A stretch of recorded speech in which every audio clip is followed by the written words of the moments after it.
Hello and welcome to Out of My Mind. My name is Robison Wells. On Monday, somebody asked the question of how do you help people who have mental illness? This is a big question.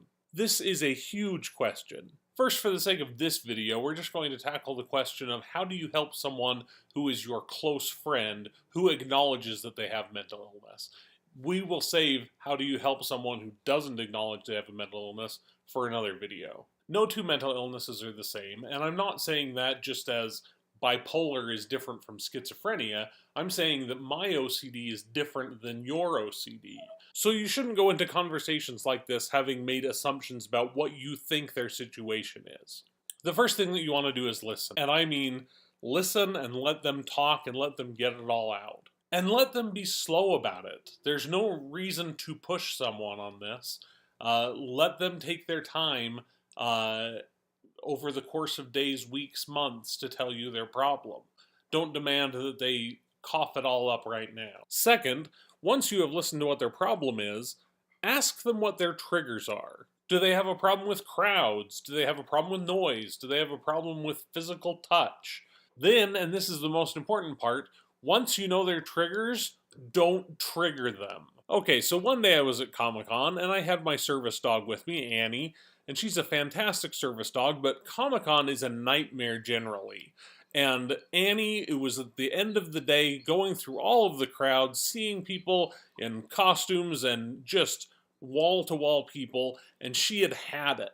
And she saw another service dog, and she flipped out. She got very defensive and very aggressive, and she started barking. Service dogs are not supposed to get aggressive and barking, and so I knelt down with her there in the walkway, and I tried to calm her down. And the guy with the other dog, instead of walking past us, he saw that Annie was freaking out, so he brought his dog right over in front of her and sat down and said, "Your dog is going to have to learn about other dogs sometime, so it might as well be now."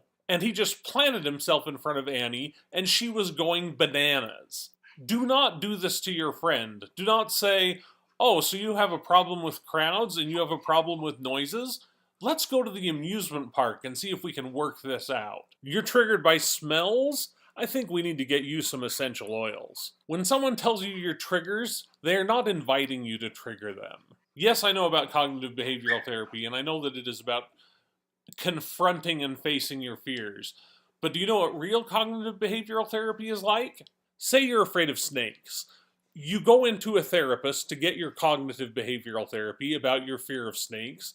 The therapist does not sit down with you on your first visit and hand you a snake.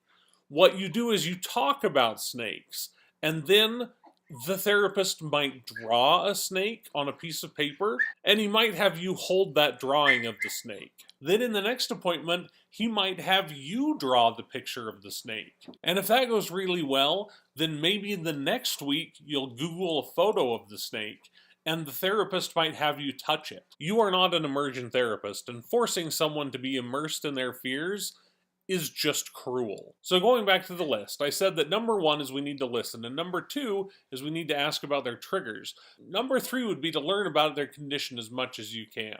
Just like you are not an immersion therapist, you are not a doctor, and so you can't treat their symptoms with your homespun wisdom. So learn about their symptoms and learn about their fears, and don't trigger them, and help them. And then number 4, if you are a very close friend of theirs, not a coworker, not a fellow student, not a neighbor, but if you are a close friend of theirs, talk to them about their future, about where they hope to be. And if their goals are getting better, then what you should be helping them do is helping them find good therapy and helping them find good doctors, helping them find things that will help them along that path. It's not about you fixing them. At no point in this, unless you are a parent or a spouse or a close family member, should you take it upon yourself to fix them. Now, of course, if this person is a threat to themselves or others, call 911 and do it right away. There are plenty of resources.